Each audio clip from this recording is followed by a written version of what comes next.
Thank you very much, everyone, for coming to AFSA's Dissent discussion.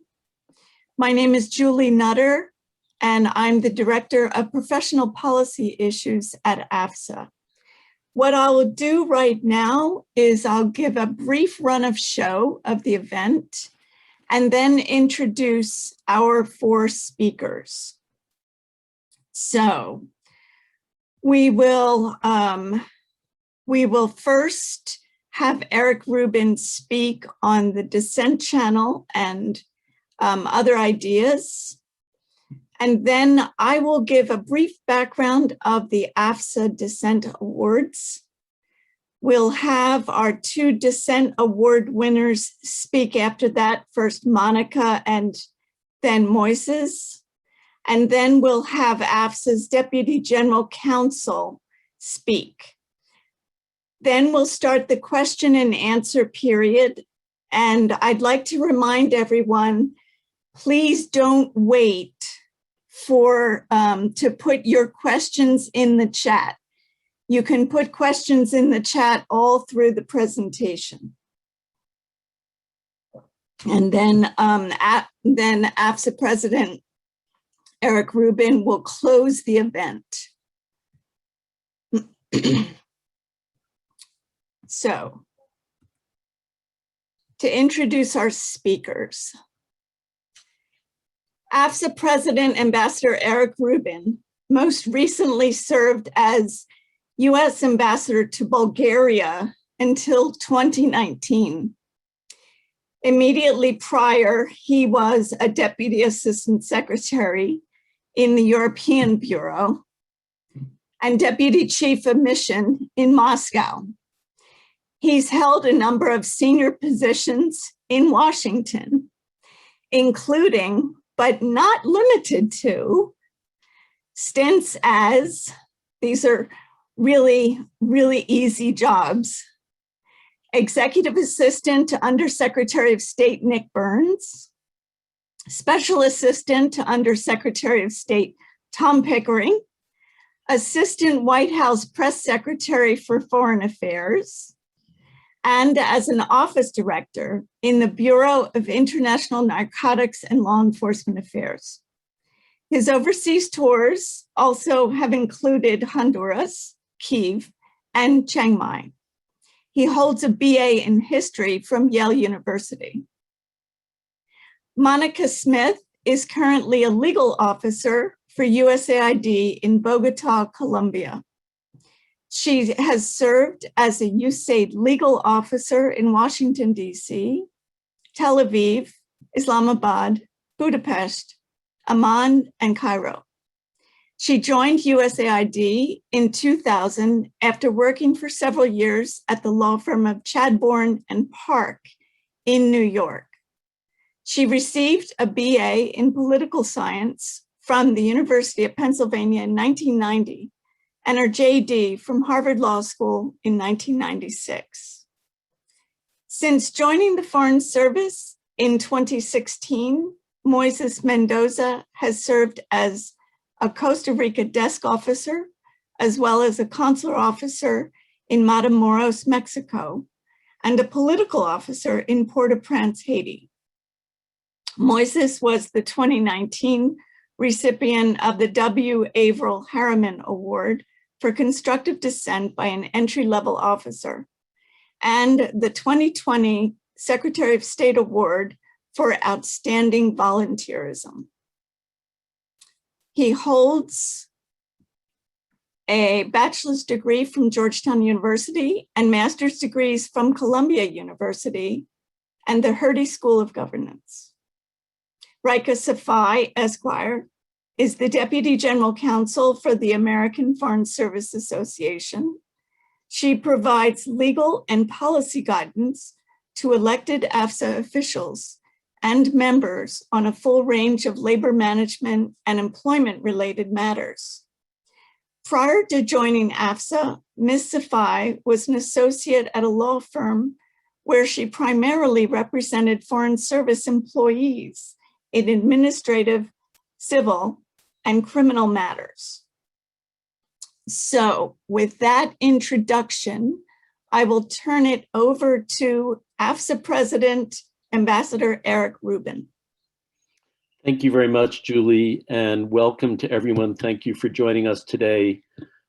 This is an important topic, and I want to be sure we allow time for questions and discussion, as well as for other speakers, so I'll try to keep it fairly short, but I did want to say that this is a really important moment to be having this discussion, because in many respects, I believe, and my colleagues at AFSA believe, that this is in many respects a turning point, a pivot point for the Foreign Service, a chance to address things that have not been working for a very long time, to address some of the serious problems and challenges we face as a service, many of which are related to the problems we face as a country and as a society. But some of them are quite specific to the Foreign Service, which should be fixable because we're a small service, and in many respects, a service that has evolved over the years and can continue to evolve and should not be frozen in amber. So this is a chance to talk about what is working and what's not working, and the question of dissent and the culture of dissent, I think, is a very important part of that. It's an important part of our career, of our history, of our work culture, and it's something that AFSA has been intimately involved with for close to a century, for better or for worse, and I'd be glad to address some of the historical experience if we have time. But I did want to say that we're all working off of several recent shared experiences. One of them obviously is a presidential election that resulted in a change of the president and of the party in office at the White House and in the administration. We're all still, I think, and I think I can speak for all of us in saying that we're still, in many respects, trying to process and recover and understand what happened on January 6th at the US Capitol. As a service, as a group of people who are committed to serving our country, to serving our fellow citizens, to promoting the profession and the cause of diplomacy, which is the primary alternative to war in the world, I believe that very strongly. We have a collective belief in the importance of democratic systems and processes, and this was really challenged, I think, in so many ways on January 6th. It led to understandable, justifiable anger across the country, including among our colleagues within the Foreign Service.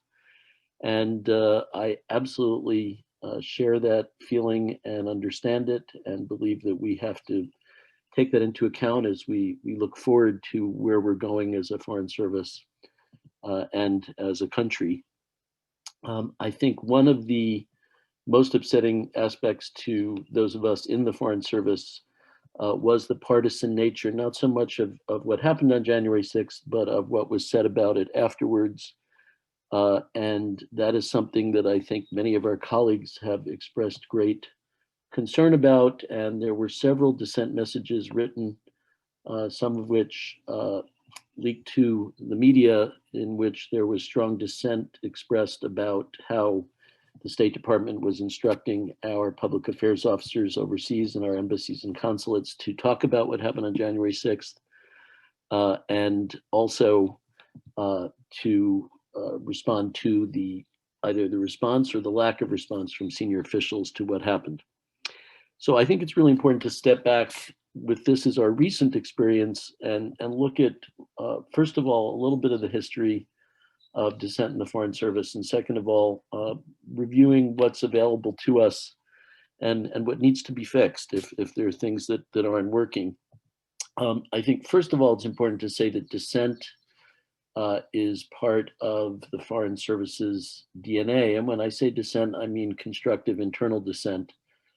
It's really impossible to formulate good policy, to give good advice to our nation's elected leaders if we don't have a robust and open and substantive discussion about policy options. And that cannot mean several people at the top just giving instructions and having everybody follow them. What needs to happen, what has happened when our system has worked best in the past, is real internal discussion, ferment, debate, and a culture that says, you know, if your boss says, I think we're going to do this, or just tells you we're going to do this, it's very important to be able to say, well, may I say, I think that's a mistake and here's why, and I think we need to reconsider this internally, not publicly.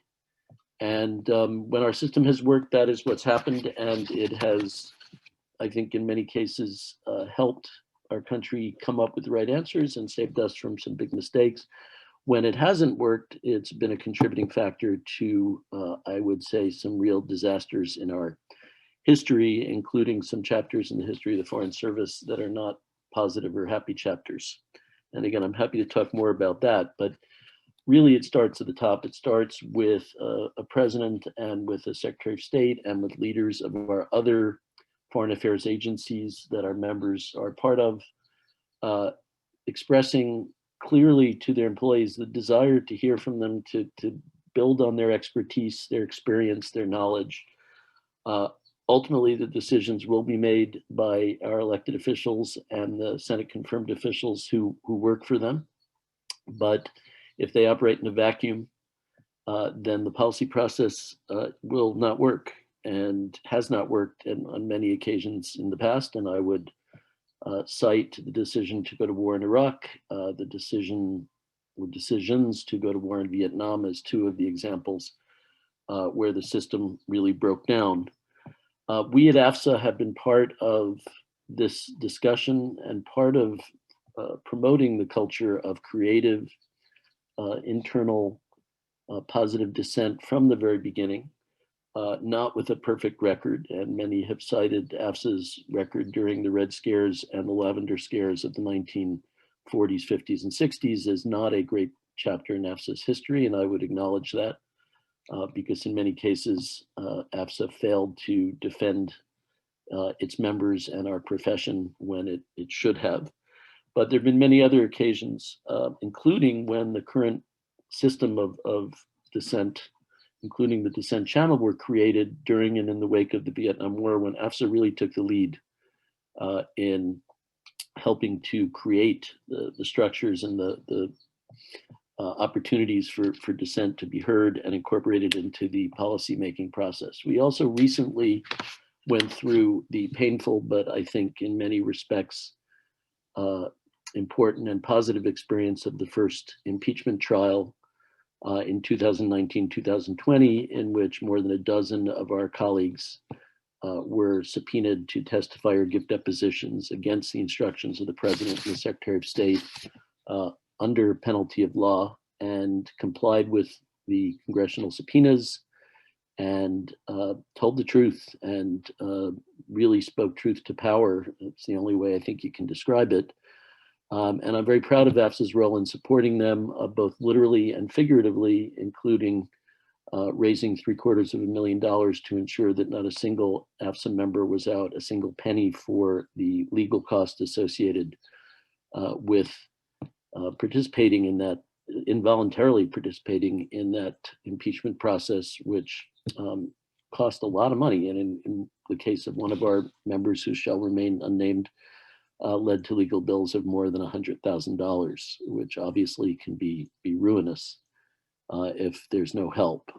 And we're also proud of our success in getting the US government to change certain key regulations and rulings that will pay off in the future, which now allow for members to be supported in their legal defense by AFSA, allowing us to raise money to help support members' legal defense, and most importantly, I think, allowing members of the Foreign Service to accept pro bono legal representation, which had not previously been allowed by the Office of Government Ethics. So people were really in a bind. They couldn't afford the legal defense and they weren't allowed to accept it pro bono. So that was a chapter, and it wasn't per se about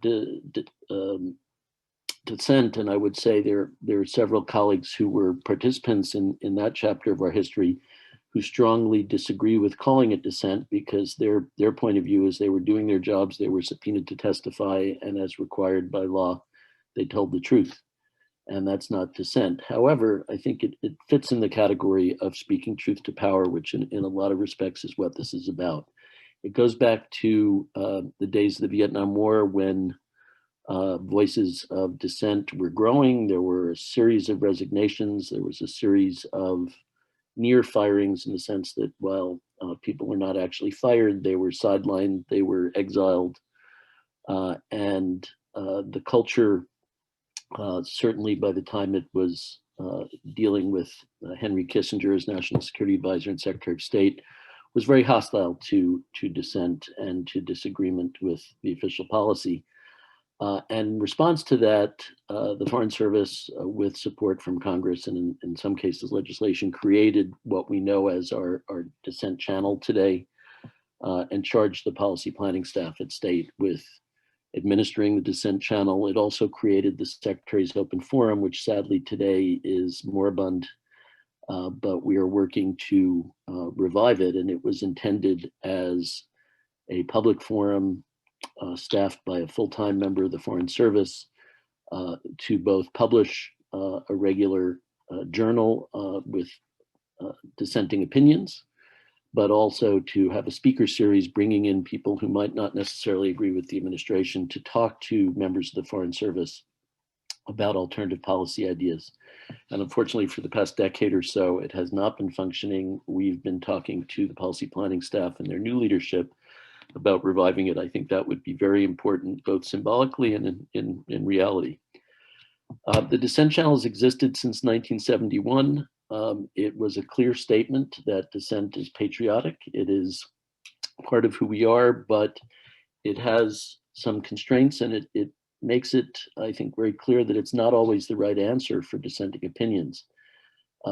Informal dissent is important. It's important to have a culture where supervisors and leaders not only tolerate dissenting views, but welcome them, encourage them as a way of getting the right answer. I've had many such bosses in the Foreign Service. I've had some who did not fall in that category, and I'm sure many of you have as well. So one of the things we need to work on as we foster a culture of better leadership, of more inclusive leadership, and as we work on the problems in our workplace culture, is to convey the importance of a culture where people feel, first of all, safe in speaking up, but second of all, empowered that their views can have an impact. Now, obviously, at the end of the day, people should be able to speak up, should be heard sincerely, and their views should be given serious consideration. And then at the end of the day, the policymakers need to decide what they're going to do. And that involves a commitment from career federal employees, including all of us in the Foreign Service, not to publicly challenge those decisions after they're made. And that is a really important principle that doesn't just apply to the Foreign Service, it applies to all of the 2 million plus federal civilian employees and all of our colleagues in the uniformed military as well. The way that we are able to be a nonpartisan, non-political career service, and the way we can have a nonpartisan, non-political civil service in this country is the understanding that it won't be partisan and that ultimately it will carry out the lawful decisions of the leadership that's elected by the American people. But it's important to say, obviously, there are many circumstances where if something does not appear to be legal or lawful, there are ways to pursue that as well. And we'll talk about that today as well. The Dissent Channel, as it's constituted, as the regulations are laid out in the FAM, is quite clearly established to be used for policy dissents. Now, policy is a very broad word, and it should be, and the Dissent Channel broadly should be seen as being used for that. It can't be used if you're unhappy with denial of your travel voucher. It can't actually be used if you don't agree with the per diem levels that have been established for your post. That is not what the Dissent Channel is for. There are other ways to pursue disagreements about that. It's also not for personal problems where we have many established systems, including the grievance process that AFSA actively assists our employees with. If you have personal problems and difficulties in your career in dealing with our faceless bureaucracy, but that's not what the Dissent Channel is for. The Dissent Channel was created in part to ensure that there would be no retaliation or negative repercussions for people speaking up and using the Dissent Channel, and the rules quite clearly require supervisors to promptly authorize and transmit Dissent Channel messages and to prevent any reprisal, penalty, or recrimination against anyone who uses the Dissent Channel, and that includes informal recrimination and reprisal, although that's hard to prove. So it's quite clear that it's not permissible to give somebody a less enthusiastic EER because that officer sent a Dissent Channel message. Can that be proved? Sometimes no. So it's a gray area that we in AFSA have dealt with. We also can expect and insist on under the rules of the Dissent Channel that there be protection for the source of the dissent and the contents, and that the dissents will not be shared with unauthorized parties or uninvolved parties, and that includes within our system, it includes people with the relevant clearances, but also outside, and also the public and the media. The concept really is that the only way we can have a genuine policy debate internally is if it's within those restrictions. People who use the Dissent Channel have the right to expect a prompt response. They have the right to expect that the senior leadership of the department will read their message and respond to it through the policy planning staff. And those are the basic rules. In reality, the Dissent Channel has had its ups and downs. At times it's been used quite often, at other times it has not. I think there is widespread belief that it has been used less at times when people genuinely fear reprisals, feel that the culture of the organization is not welcoming of dissenting views. Some have said, and I'm not personally endorsing this, but I'm not contradicting it either, that the previous administration created such a feeling within the Foreign Service, and that in response to a climate of hostility and distrust, sometimes you might expect people to be less willing to stick their heads up, even if they're formally protected as they are. So I think the Dissent Channel, when it works and when there's commitment from the highest levels, and that certainly means the President and the Secretary of State and the other cabinet secretaries and the USAID administrator, when you get that message from on high that they want to hear from their employees, they want to know if there are disagreements, it can work. I had personal experience in the early 1990s as a member of a group dissent on the Balkans, on our policy in Bosnia. That dissent ended up being leaked to the press by another agency. It was a very awkward and difficult situation, but we had a Secretary of State, Warren Christopher, who not only protected us, but listened to us, who called us up to his office, who said, let's talk about your concerns, took them seriously, and then made very clear, including in public comments by the State Department spokesman, that there would be absolutely no retaliation against the people who dissented, even though it had leaked. So I think that is really important. I'm hopeful that the new leadership is going to foster that kind of atmosphere, but there are other ways in the event that it doesn't. And we're going to talk today about some of the other possibilities that exist. Obviously, some of them are informal. I hope people will be in work environments where they can say to their supervisors, I have concerns about X. I think we need to look at alternatives. I think this is the wrong decision. Again, realistically, I understand that may not always be the case, and we've got to work on leadership and workplace culture. There are a lot of other ways you can speak out. AFSA provides multiple opportunities. The Foreign Service Journal, for one, has speaking out columns that active duty employees can use as long as the substance of the article is unclassified. You can always come to us, and one of the benefits of membership, in addition to events like we're having today, is you can come to us with anything, concerns, questions, problems. Just email us at member@afsa.org and say, I've got a situation, I've got a concern. what do you recommend? How can I pursue this? And that is one of the things we do. We bring in speakers ourselves to prevent alternative viewpoints, and if we can get the open forum going again, to do that as well. It is also possible to speak up if the discussions are unclassified in town hall meetings, in messages to senior leadership, not through the Dissent Channel, but again, through letters or memos. And then if it has to do with the way our system itself works, our personnel system and the various pieces of the Foreign Service career, DG Direct is actually a channel that really does go directly to the Director General. I know that she responds to all of those messages. USAID also has a direct channel that works along similar lines. And finally, and we'll talk more about this in a minute, we do have an Inspector General, although we don't actually have a new Inspector General yet. We still have an acting Inspector General after the previous administration fired our Inspector General.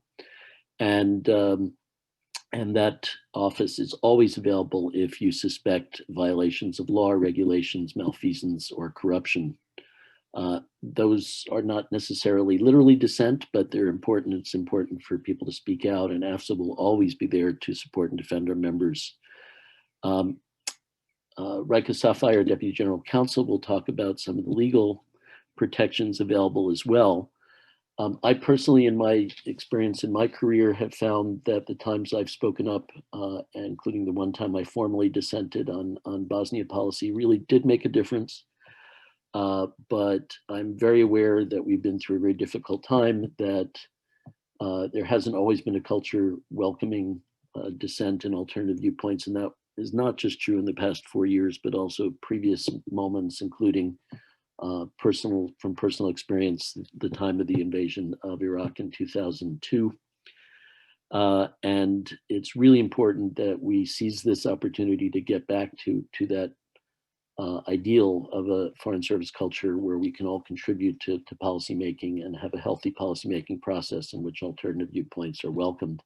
AFSA will do everything it can to support everyone in the Foreign Service, because we are obligated to support everyone, not just our members, as we navigate this. But the principle of constructive dissent as being central to what we do is absolutely critical. And that's why we're doing this today. So I'll stop talking because I want to make sure we have time for comments. We have an hour and a half, so we're a little less constrained than usual, but still we should try to make sure there's time to hear from you, and we will. And so I'll turn it back to our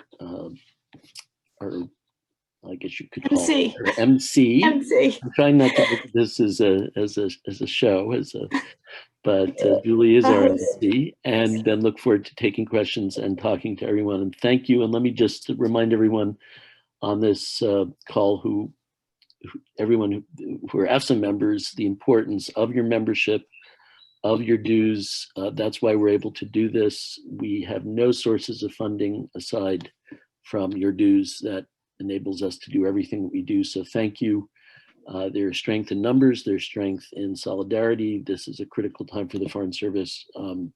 If you know people who aren't members, please talk to them about joining or rejoining. Now more than ever, we need to all be together as a service and as colleagues. Thanks, and back to Julie. Thank you, Eric. Today we have a special guest who made a special request. He was present more or less at the creation of the Dissent Channel and heavily involved in the policy debates that went on at that time.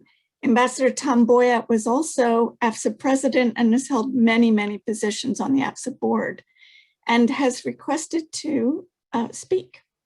Ambassador Boyett.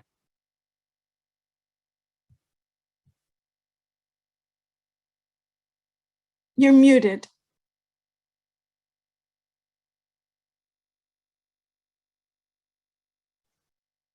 Can you hear me now? Yes. Good. Julie, thank you. And thanks also to Eric for having this session. I've been retired from the Foreign Service so long that I feel like when I join a discussion like this one, that I'm interfering. And I should let happen to the newest generations, whatever's going to happen. But this opportunity is too important to pass up. And the reason is because the Dissent Channel and the dissent process that we have in the Foreign Service, AFSA honoring dissent, and our culture living with dissent and encouraging dissent, and the Dissent Channel itself, all of this is a very precious thing. It is unique. It doesn't exist anyplace else in the government, and it doesn't exist, as far as I know, anyplace else in the world. And as it is our duty, because of it is so precious, to defend it and to use it wisely and to use it well. In the case of Eric and his colleagues' courageous dissent in the Balkans in the 90s, their dissent actually changed policy, and it made our policy better. And they were successful. My major dissent in the Foreign Service was over our Cyprus policy in the mid-1970s. And I failed to change our policy. And Henry Kissinger carried out his policy, and as a result, all the things that I said that would happen did happen. An elected president was overthrown on Cyprus. The mainland Turks eventually invaded Cyprus. And as a result of our Cyprus failures, our ambassador was assassinated, a personal friend of mine. It was a disaster from every point of view. But in spite of that, historically, it was important because Henry Kissinger, God bless him, some of the time, actually showed his respect for this dissent in his memoirs and came as close as he could possibly come to admitting that he was wrong and that the process was right. The basic point I want to make is I want to remind everybody that dissent is about foreign policy. It is about making policy better. It is not about your own personal views or your moral code or your historical prejudices. It is about the business of foreign policy. And if we don't confine it to that, if it becomes a forum for expressing your concerns about this or that foreign policy or about the structure, it loses its value. It must be linked to foreign policy. Otherwise, we degrade it and depreciate it. And over time, it loses its significance. That's really all I had to say, Julie, and I'm glad I had the opportunity to say it. Thank you. Thank you very much, Tom, for that serious reminder. Right now, I wanted to share with everyone a little bit of background on the AFSA Awards for Constructive Dissent, since our next two speakers are award winners, one in 2019 and the other in 2020. AFSA's Awards for Constructive Dissent recognize foreign service members who work within the system to change policy and performance for the better. Dissents can, but do not have to address substantive foreign policy issues. They can be centered on management, health, safety, and other policy and performance issues. In fact, she sent me one. Yeah.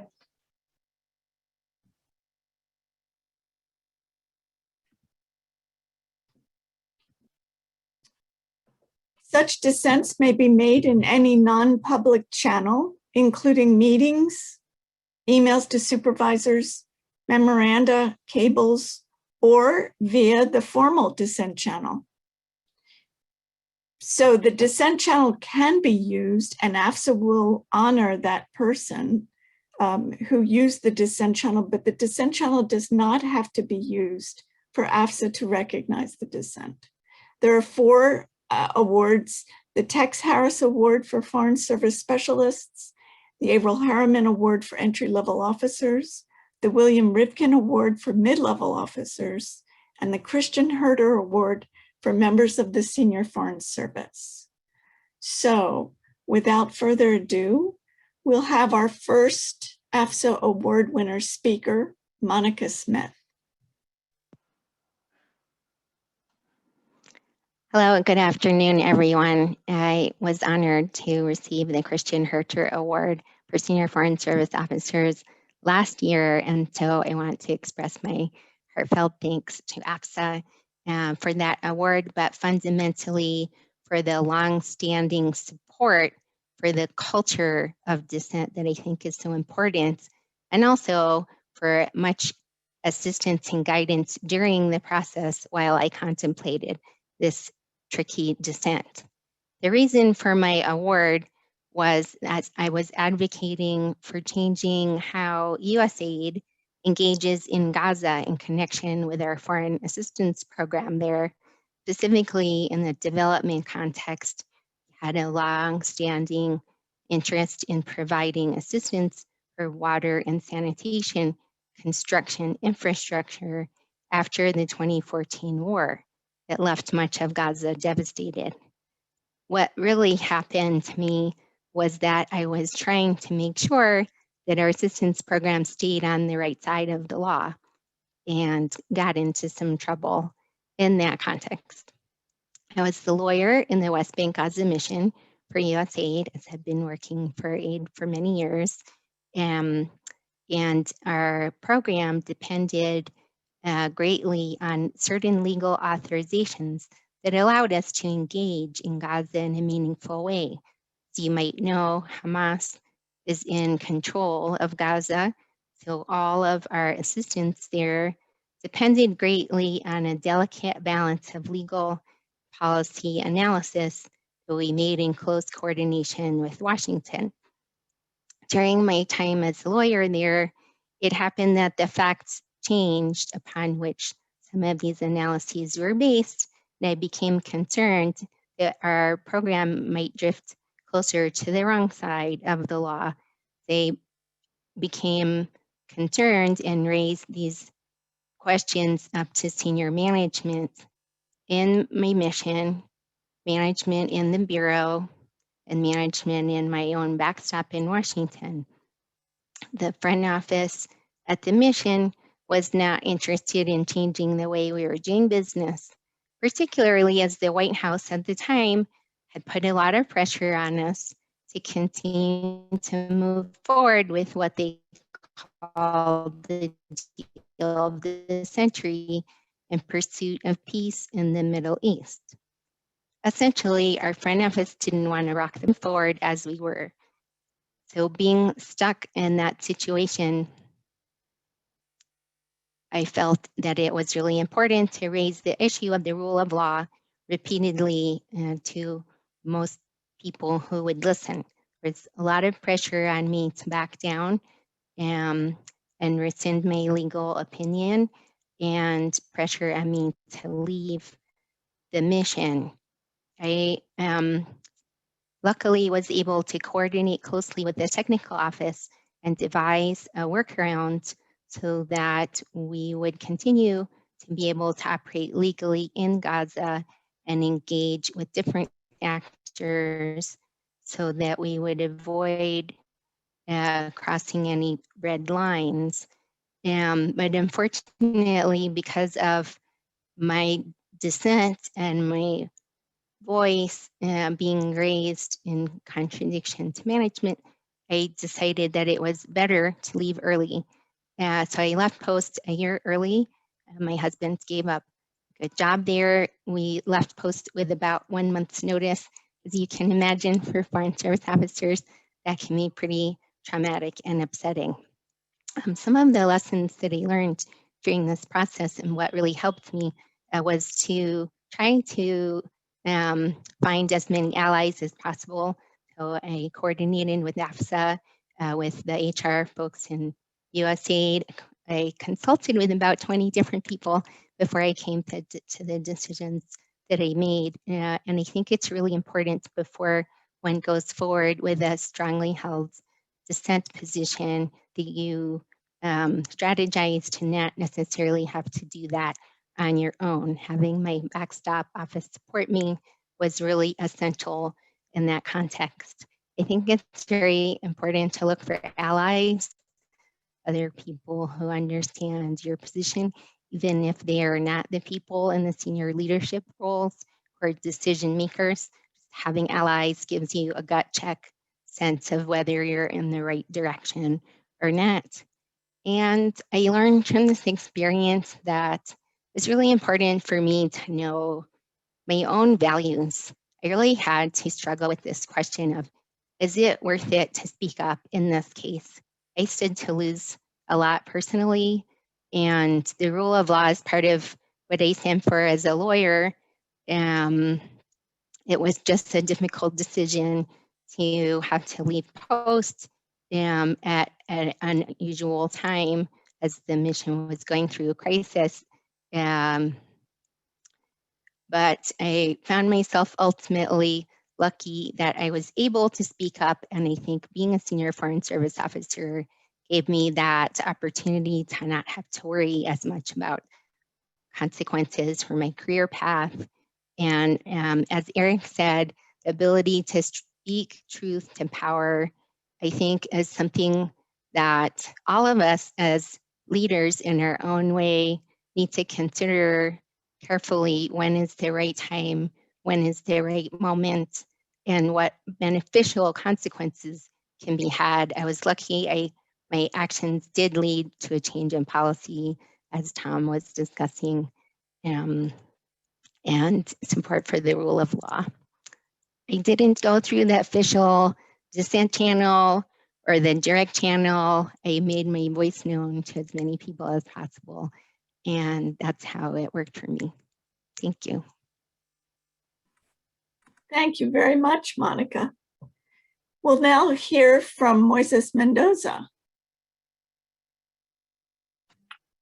Thank you so much. Thank you for this opportunity today.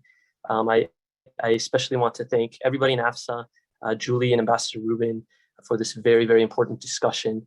I'm going to echo a lot of the things that Monica just said, but kind of in a different context, because I received the W. Averell Harriman Award for an entry-level officer in 2019. And my dissent was different from Monica's. It was a management issue. So I think, I'm really going to describe my journey through the lens of an entry-level officer, because that's what I am. I messed up. I kind of figured out the system a bit and tried to make decisions, based on my principles. And, one important thing I learned is dissent is never an easy thing. And it can even be a scary thing, especially when you're starting out in a big bureaucracy and a new job, big bureaucracy like the State Department. It can be very scary, but I think you can never go wrong when you stand on your principles at the end of the day. So what happened in my case is my very first posting was as a consular officer in Matamoros, Mexico. And when I arrived at post, I realized we had no med unit at post, no medical unit at post. And we had all of this equipment, like CPR equipment, like automated external defibrillators and other equipment to resuscitate people in emergencies. But a lot of the staff was really confused about how to use it because we had no med unit at post.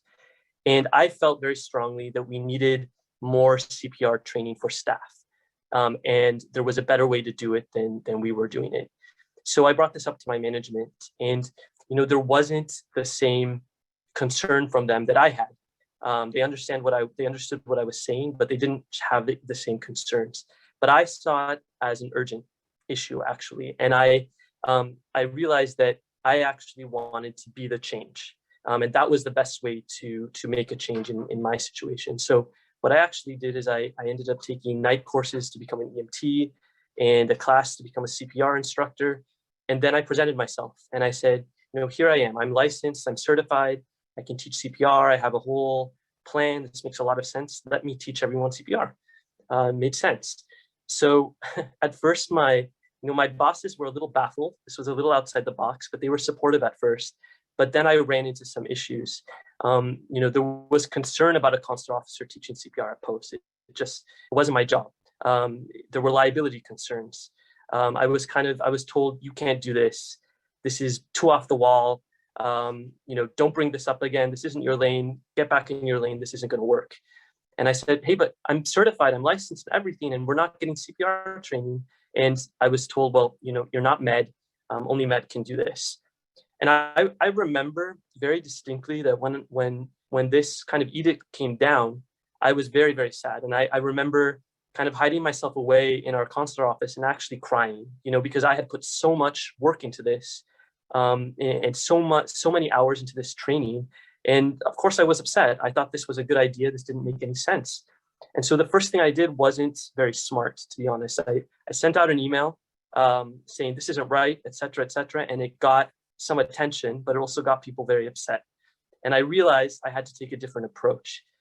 So I made a mistake and I learned from it. And I think when you're trying to make change in an institution like the State Department, you're going to make mistakes. When you're thinking outside the box, you're going to make mistakes, and that's okay. That's part of your learning process, because sometimes it's not totally clear how to make that change. And so I thought very carefully about this. I think the question I asked myself at that point was, will I be happy with myself going forward if I just drop this? Will I be able to live with myself? How important is this issue to me? And perhaps that's sort of a gut check that everyone has to make when they face a situation like this. I had a lot of ideas before this. I like to think I'm a creative officer.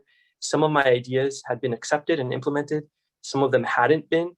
And that was okay with me. I could drop some ideas and I was okay with that. But I decided that this was something that was so important to me that I felt it was important to push it further and not let this one go. And there's another important point here, that sometimes you may have an idea that's really good, but the merits of your idea might not be the most important thing to get it pushed through. You can see something wrong, see something that doesn't make sense, but sometimes just speaking logic isn't enough. And I'll echo what Monica said, you need allies. You need the support of others to see that idea through. So that's what I did. I tried to build allies. I talked to Med, I talked to AFSA as well, which was very helpful. I talked to mentors, I talked to affinity groups, and of course I talked to management. And I tried to figure out what were the problems with my idea, how we could solve those together. And I realized that in my case, as in 99% of cases like this, I think nobody in my management chain was trying to be malevolent. This just wasn't really on people's radar, and they just didn't know how to deal with this. This was just too outside the box for them. So I had the opportunity to do some consular TDYs elsewhere in Mexico, and I got permission from management at those posts to test my idea out there. I taught some CPR classes there. I really was able to build a wave of support, I think, from throughout Mission Mexico. And then eventually, towards the end of my tour, the support and allyship became overwhelming. So I pitched the idea to Post again, and this time they told me, okay, it's okay, you can do this. And so we implemented my program at Post. Other small posts have been able to use it as a model, and I feel really happy about that.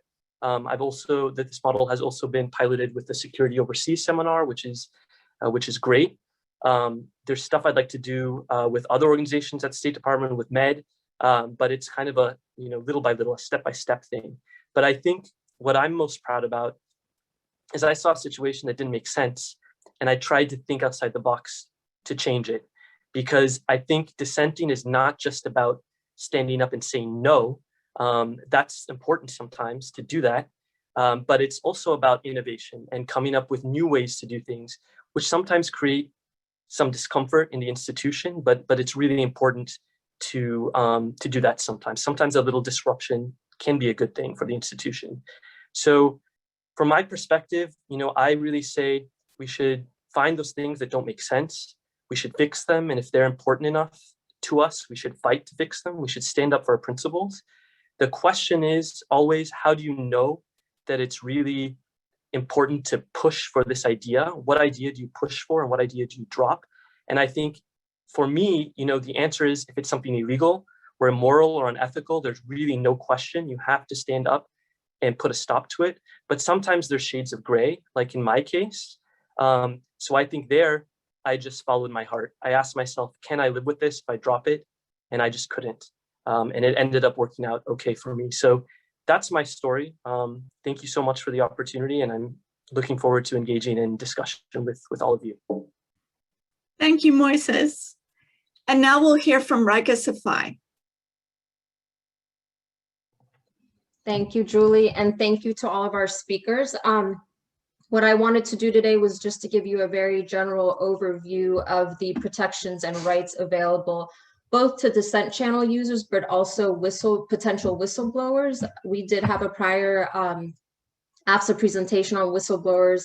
The link is on our website, and you could look into that for more details. But just to give everyone a, a general overview, with respect to Dissent Channel, the FAM explicitly states that employees can use the Dissent Channel without fear of pressure or penalty. Similarly, disciplinary action, or as Ambassador Rubin pointed out, adverse comments in one's EER as a result of the use of the Dissent Channel is strictly prohibited. So as an employee, if you make use of the Dissent Channel and then believe that you are the victim of retribution or retaliation of some sort, the OIG is one of the first places you should consider reporting that to. They would then send it up the chain to SP, who would then inform M of the allegations. The other avenue is, which I'll discuss a little later, the grievance route, which AFSA can obviously assist with. But OIG is definitely the first place that you would want to go. Another area where OIG can provide assistance is in the context of whistleblower protection. And just to briefly touch on that, whistleblower protection laws prohibit retaliation against an employee who discloses information that they reasonably believe to be either a violation of law, rule, or regulation, gross mismanagement or waste of funds, abuse of authority, or substantial and specific danger to public health and safety. So as a potential whistleblower, there are several avenues of relief for you. The first place that I would suggest that an individual, a whistleblower, go to is their respective agency's whistleblower protection ombudsman or coordinator. Each agency will have an individual designated as a coordinator or ombudsman. And if anybody that's on this Zoom video has a question about who that individual is for their agency, you could always feel free to reach out to us and we could provide that to you. The ombudsman or coordinator can provide you information on the general prohibitions, the protections that whistleblowers have, their rights and their remedies. So that's a good first step. Again, going back to the OIG, that's one of the logical places that an individual who's a whistleblower can go to. The OIG would investigate any sort of whistleblower claims. There's also the grievance route, and that is really aimed at remedying the harm that comes from the retribution or retaliation, any harm to your career. So always feel free to come to AFSA and we could assist members with the grievance process. There's the Office of Special Counsel. Individuals who go to the Office of Special Counsel will be interviewed, and if the OSC finds that there's sufficient evidence to make a whistleblower claim, they will then present that to the head of their agency who investigates the case. And then finally, each employee is entitled to go to their state representative or Congress as an avenue of relief. That was a very, very broad overview, and anybody who does want additional information or has any specific questions can always feel free to come to AFSA. There's also a great organization, the Government Accountability Project. They specialize in whistleblower representation. And then lastly, there's online whistleblower guides, and I'll put it in the chat. The website is whistleblower.org/resources. And happy to answer any questions that anybody has. Thank you. Thank you, Raeka. We have a question on the new administration. Has the new administration created more space for dissent? And probably in the first instance, I'll direct that to Eric. Thanks, Julie. That's obviously a question that we're all very eager to know the answer to. I would say it's a little early. For one thing, very few senior officials have been confirmed at the State Department.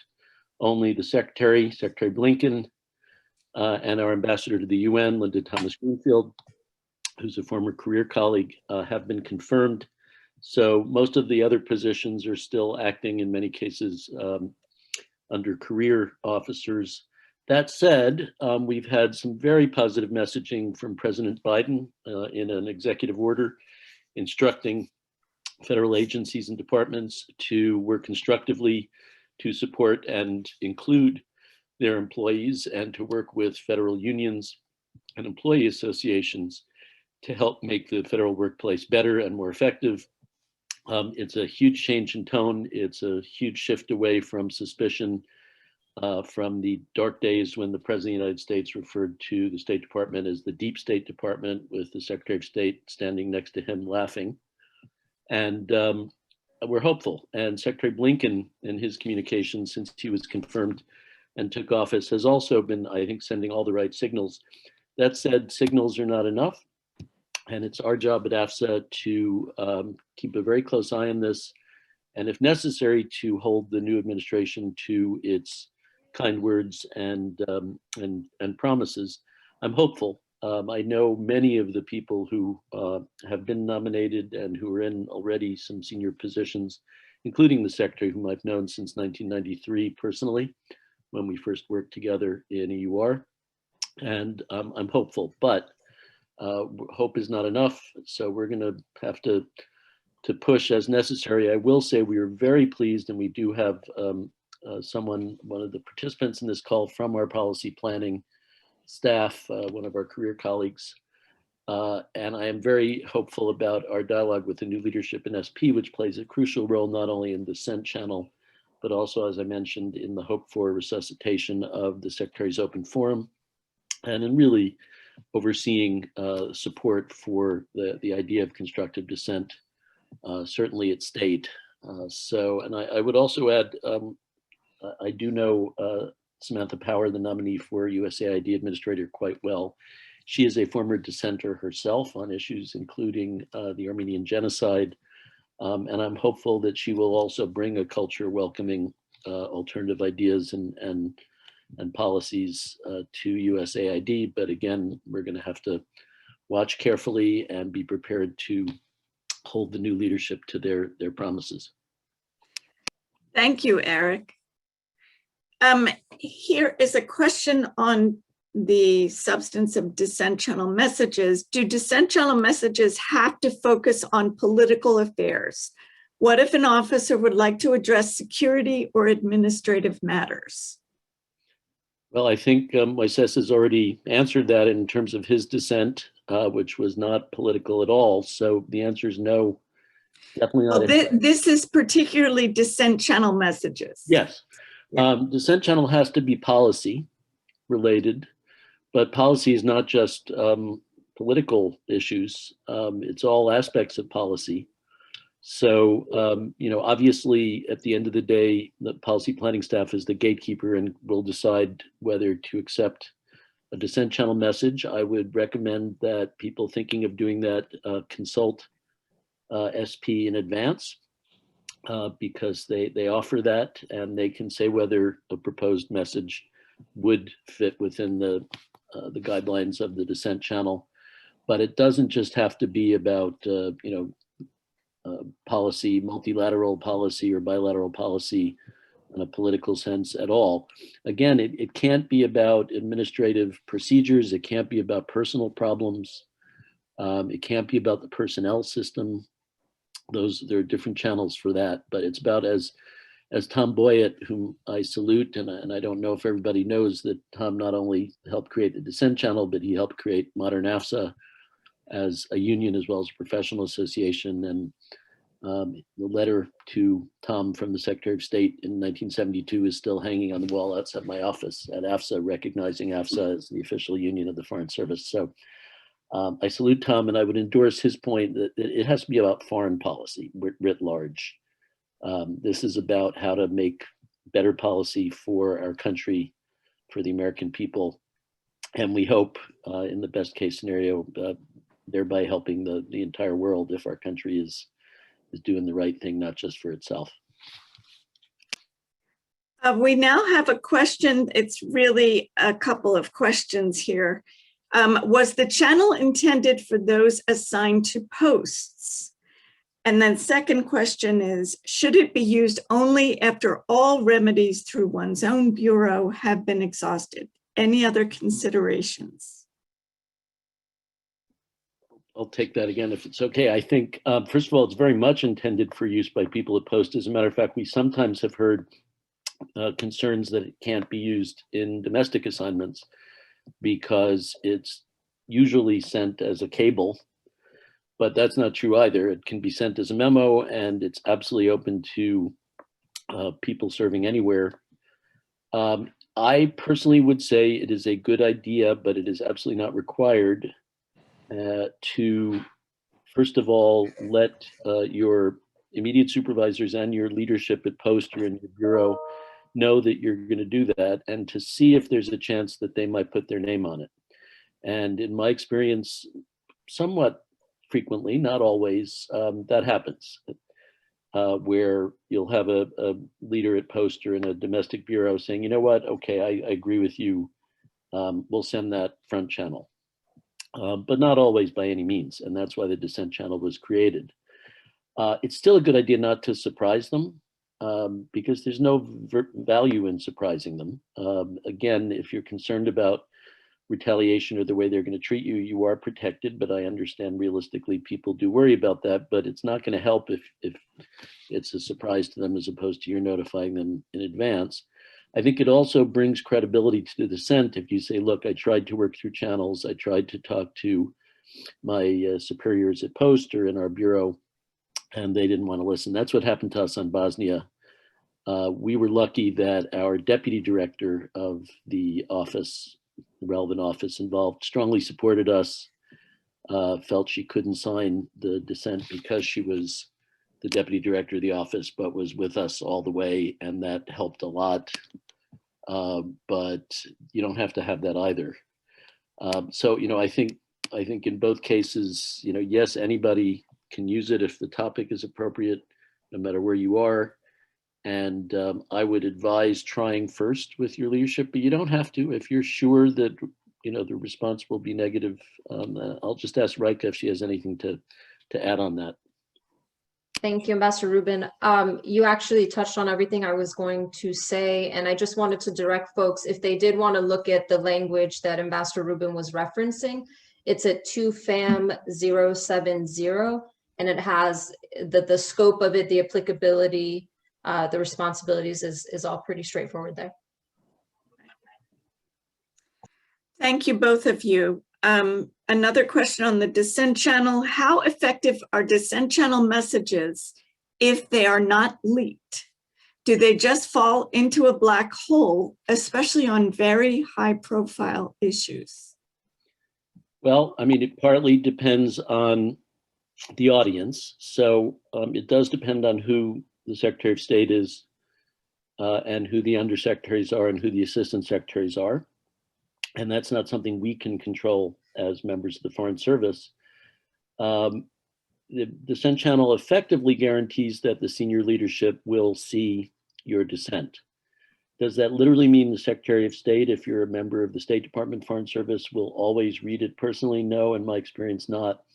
But the Deputy Secretary or the Undersecretary for Political Affairs or the Undersecretary for Management, if that's the relevant topic, definitely will. Personally, I know that, having worked on the 7th floor for many years.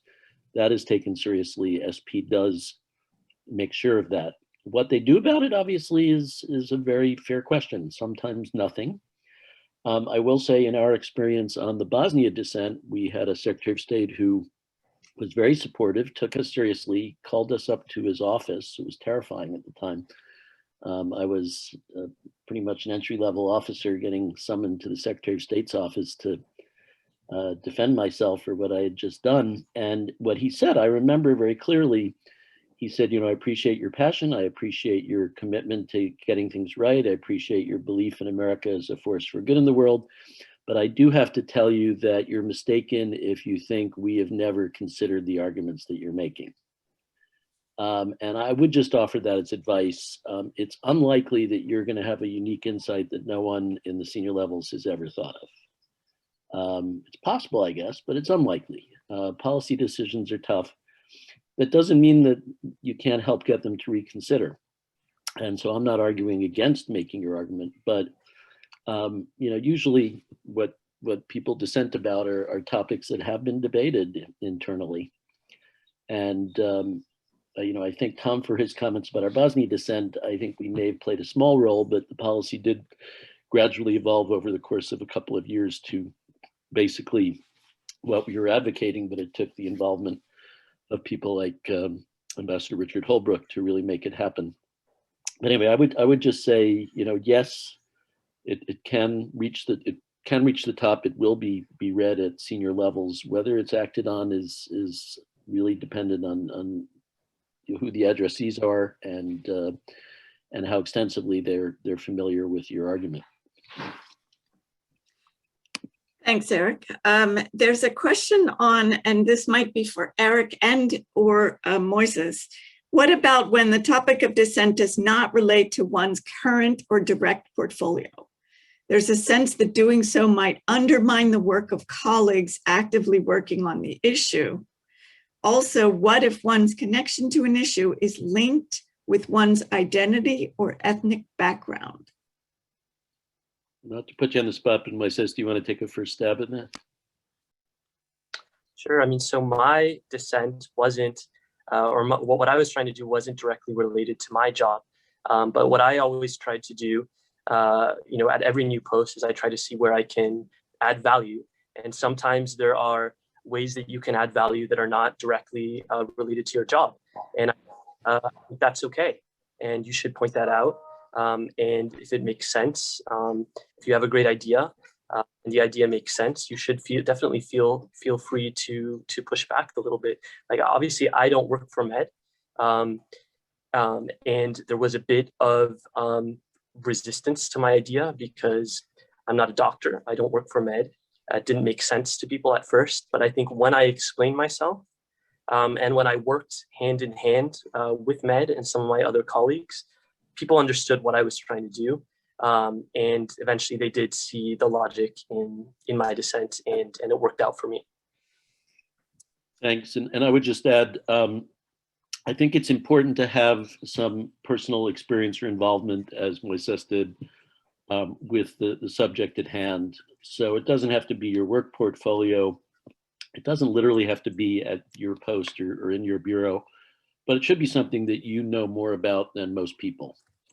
So, you know, if you've never served in China, you've never worked in EAP, you've never been involved in any aspect of, you know, policy toward China, I wouldn't recommend sending a Dissent Channel saying, I think we're not being tough enough on the Chinese over the treatment of the Uyghurs. If you don't have any personal experience, expertise, knowledge, if it's just your personal feeling, that's not a valuable dissent message. You're entitled to your personal opinions. You're also entitled to express them, but that's not going to have a lot of impact if you don't bring something to the table in terms of knowledge. In Moises's case, you know, it was a daily reality for everybody dealing with this crisis. In the case of our Bosnia dissent, we were basically the 12 or 13 people who worked this issue every day. We were the mid-level experts, all of them. There was safety in numbers as well. And so we were the ones reading the atrocity reports. We were the ones, you know, sending the instruction cables and getting the responses. So, you know, there's no one model or one kind of approach to this, but I would say it should be something you know more about than other people in the service. I just wanted to add to that. That's such a great point, Ambassador Rubin. I mean, what I did is I really made myself the expert on that topic. And at the end of the day, I was able to really, prove my case with upper management because I knew what I was talking about. So I think your point is very well taken, and it's incredibly true, and it bears itself out in my case for sure. Thank you both. In light of recent leakage of a Dissent Channel or two, have there been any internal investigations or any changes in procedures?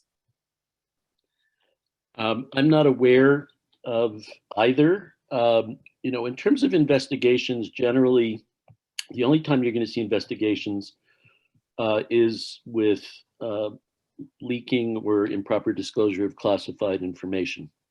Now, dissents can and frequently should be classified. And if they are classified, then the same rules apply as to all other classified material. It is illegal to disclose it to the public. It's illegal to disclose it to the media. I'll ask Raeka to comment briefly on the legal background to that. If it's not classified, then usually you're not going to have an investigation, and usually you're not going to have the same level of concern, but it's still against the rules if it's internal deliberative information. And frankly, one of the concerns a lot of us have is that during the COVID pandemic, as we've had to deal with realities of getting the work done while many of us have not been at work, there's a lot of stuff that's been done as SBU and as unclassified that maybe would have been classified previously, and that's not good, and that's not how it's supposed to work. So, but it also depends on, again, the attitude of the people involved. I think if there's evidence of someone intentionally leaking classified to the media, let's say, that could lead to an investigation, and I don't think that would necessarily be wrong. But let me ask Raeka just for a little legal background on that.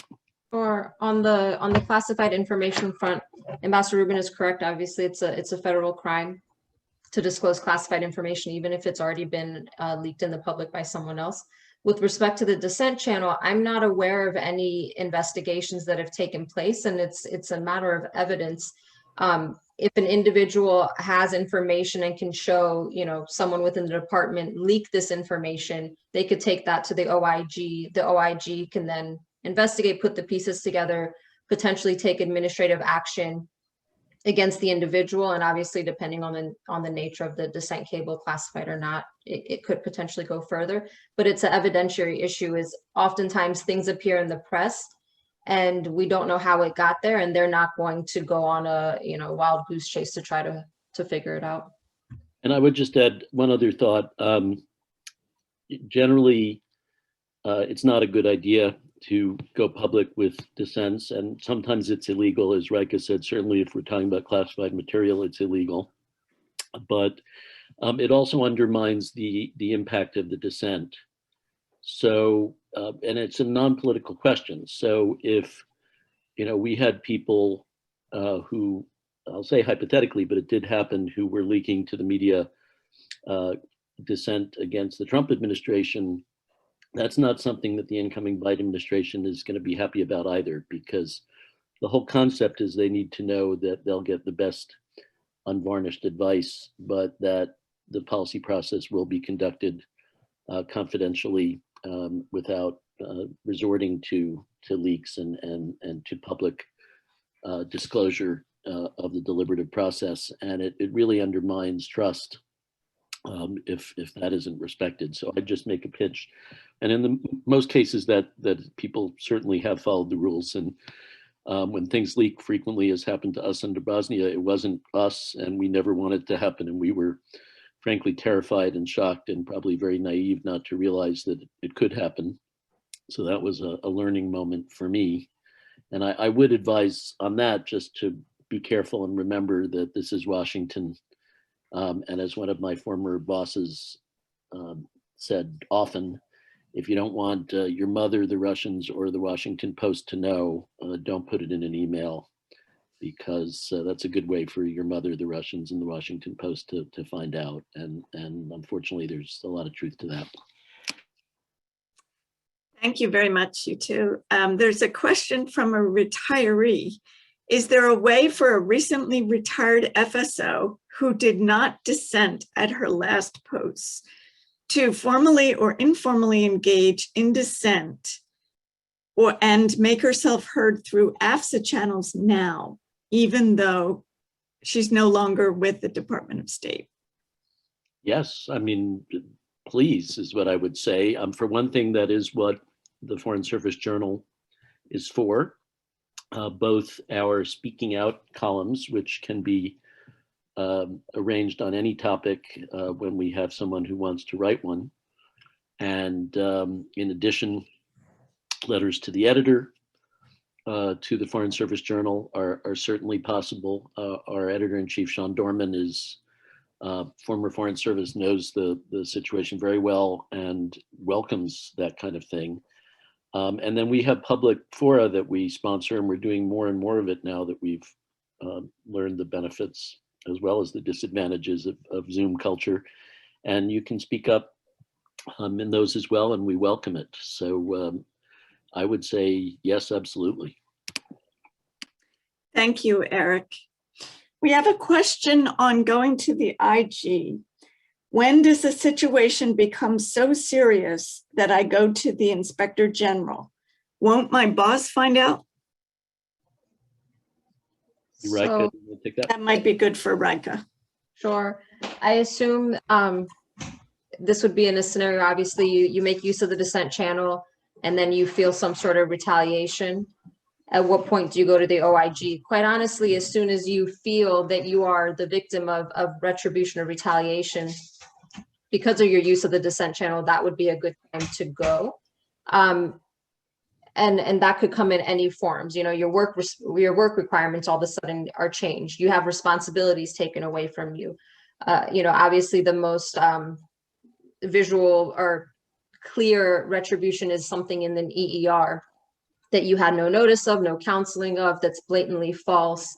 You know, maybe you are passed up for promotion and you look and see that someone on the selection board was a former raider, or someone who knew of your use of the Dissent Channel. It could take all different forms. And so as soon as you feel that there has been some sort of retaliation, and obviously the more evidence you could put together about it, is a good time to go to the OIG.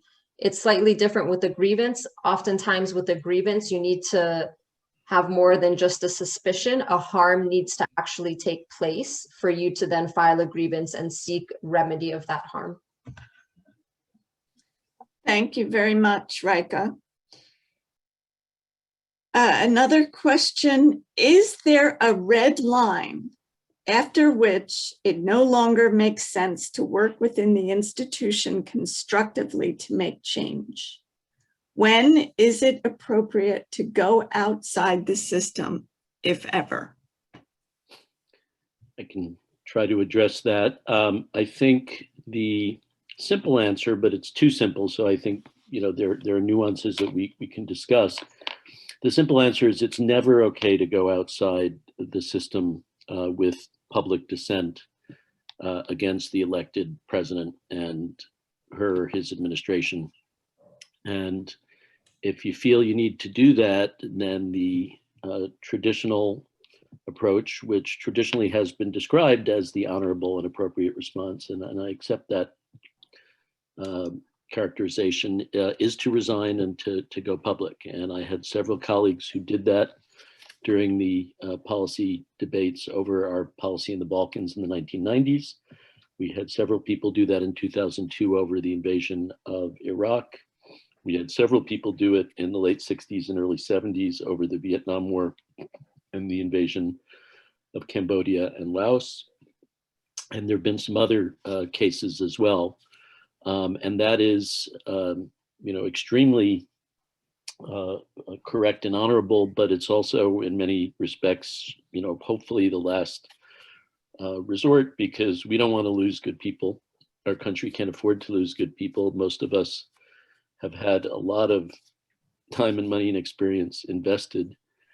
And one of the reasons for having a culture that welcomes internal debate and discussion and dissent is so that we don't lose people who are so frustrated that they feel they have to quit.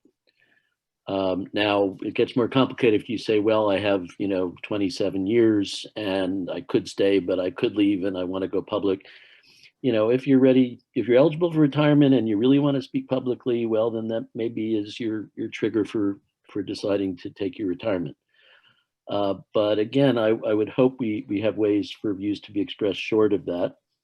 And I would say, based on my experience with my colleagues and friends who've done it, sometimes it seems attractive and then people quit and they go public and it's a one-day story in the Washington Post and they then have trouble getting their views heard or published again. That's not true for everybody. We have some people who've been very successful after the Foreign Service in sharing views and opinions.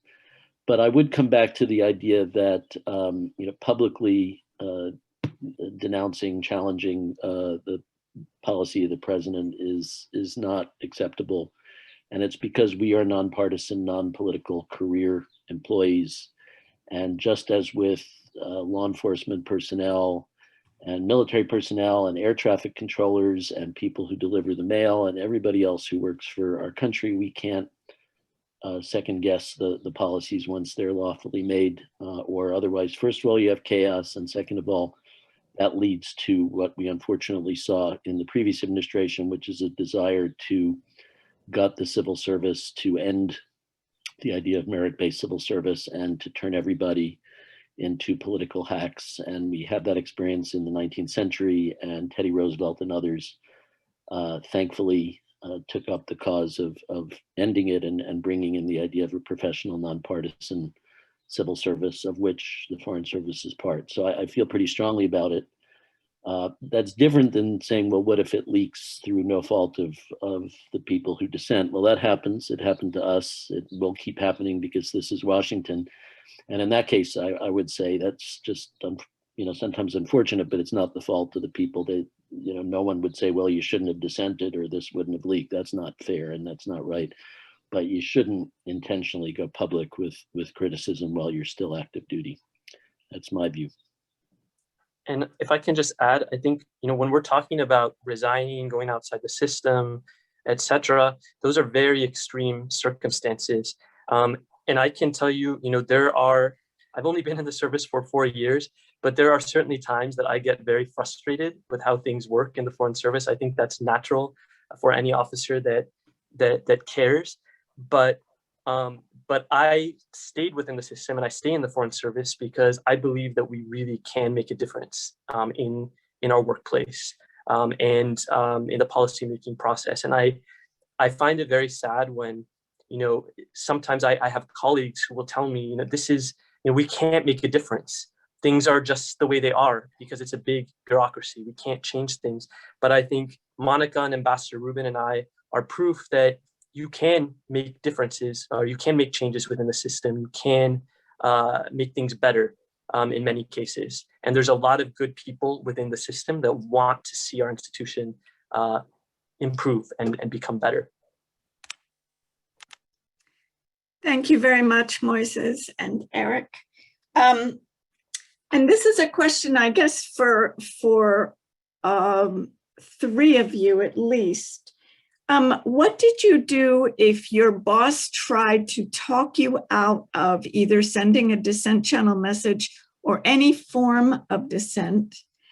And what was your relationship like with your bosses if they disagreed and you went ahead anyway? Well, I mean, there's two sets of issues there. One is sort of legal in terms of the protections, and Raeka can address that. And again, if you go ahead and then you feel that you've been subject to retaliation in any way, then that's illegal and that is grievable, and that's something the Inspector General can get involved in. But obviously in the real world, we don't want to be in a conflictive situation with our bosses if we can avoid it. And a good leader and a good boss will welcome alternative views. And as I mentioned, I think we have an obligation to keep working toward a culture of leadership that is inclusive and listens to people and doesn't assume that it always knows best, not just because it's the right thing, but because that's how you get good policy.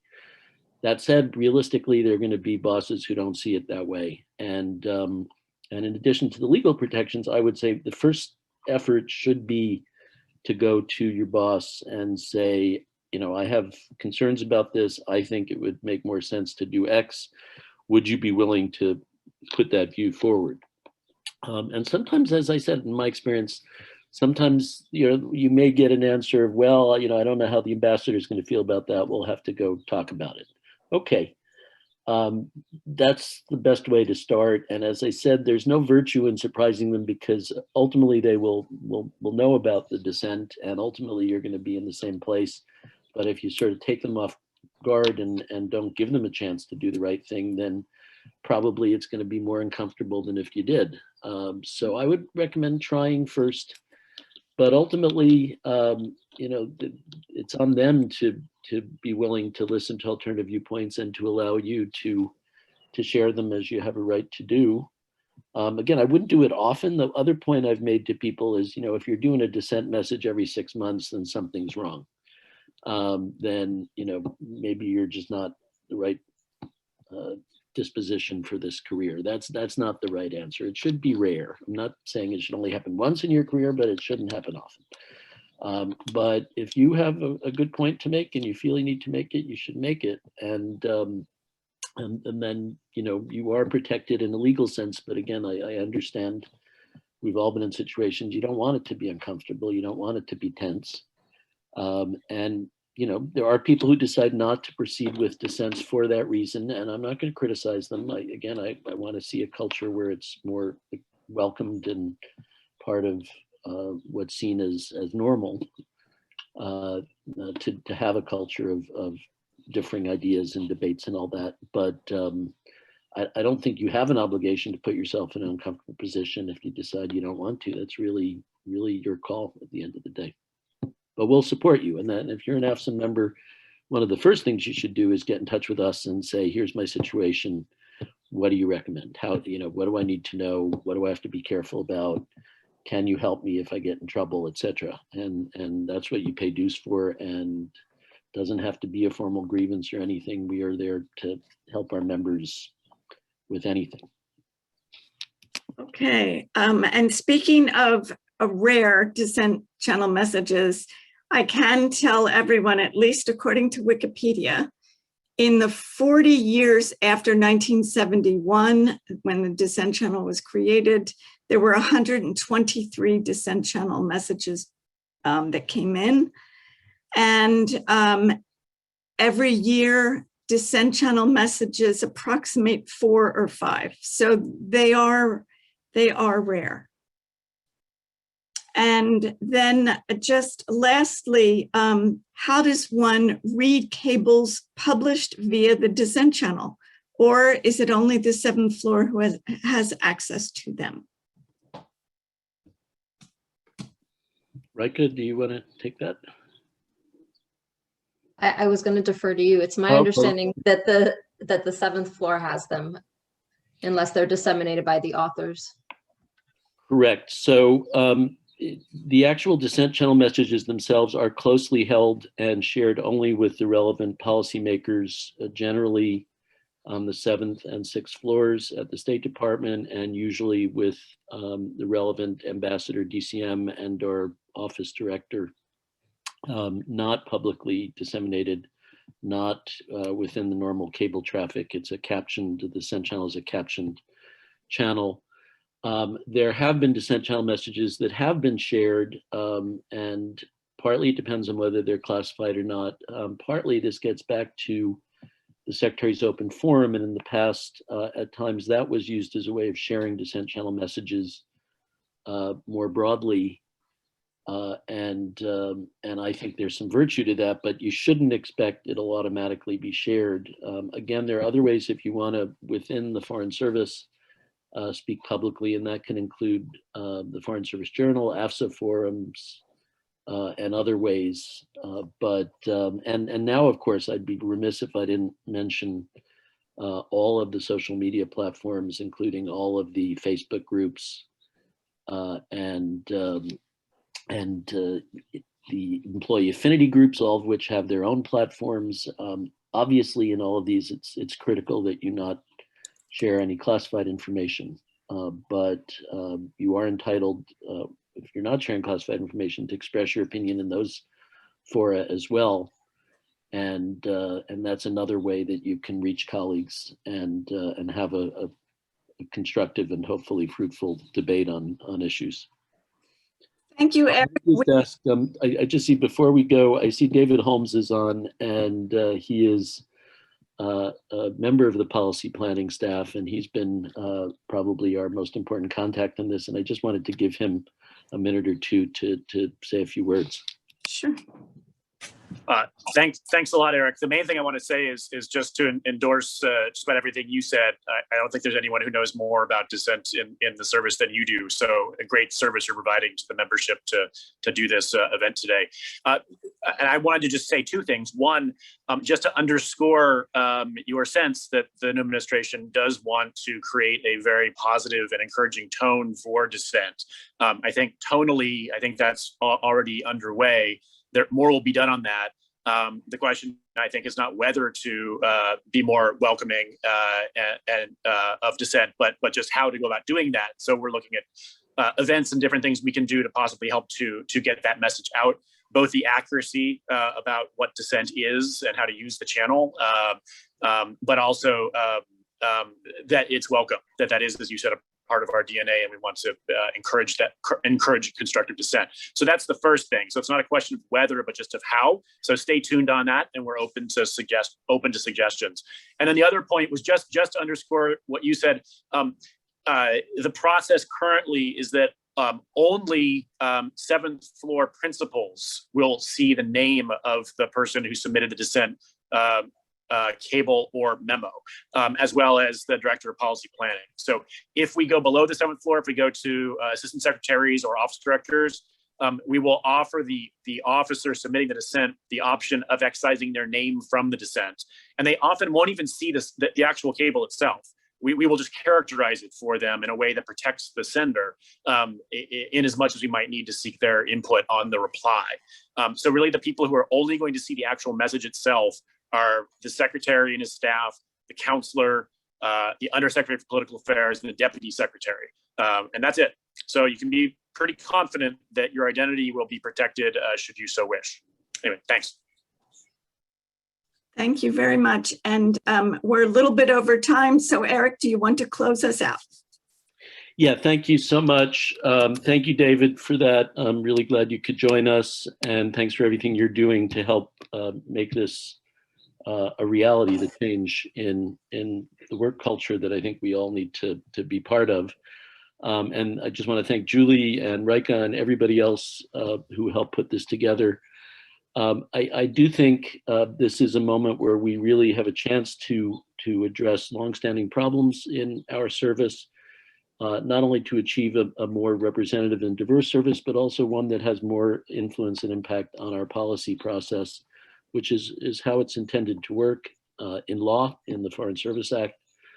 But it's also on us to come up with solutions. And it's really important that we feel that if we have good ideas, that they're going to be heard and listened to. So it's a two-way street, but some of it is on us to do that. AFSA's role in this, I think most importantly, is to support our members in advancing their ideas and ensuring they're protected when they raise disagreements or concerns about policy, as well as procedures and careers. And I think it's very important that you let us know how we can help, when we can help. Member at AFSA.org is the easiest way to reach us, especially now that we're teleworking. We'll get your response quickly. We'll get it to the right person. We'll protect your confidentiality always. And we want to work with everyone in support of these goals, because ultimately it's not just about the health and morale in the Foreign Service, but about our country and our policy process, and ultimately the creation and delivery of good policy, of good foreign policy. That's our business. All of us support that in various ways. Our job is to be both the representative of our members and also to support and protect our members. And again, I would note the experience of the impeachment trial is something we're proud of, because we show that we put our money where our mouth is literally as well as figuratively, but we're not going to rest on that. We've got a lot more to do. So let us know how we can do more on this. Let's keep the discussion on this set of issues going. I've heard from a lot of members. I'd be glad to hear from others. Sean, our Foreign Service Journal editor, is certainly always interested in publishing opinion pieces. So keep that in mind. And thank you very much for joining us today. This has been a great discussion. And thank you to all our speakers. Bye, everyone. Thanks, and definitely thanks to our speakers, to Moises and Monica. Thank you. Bye.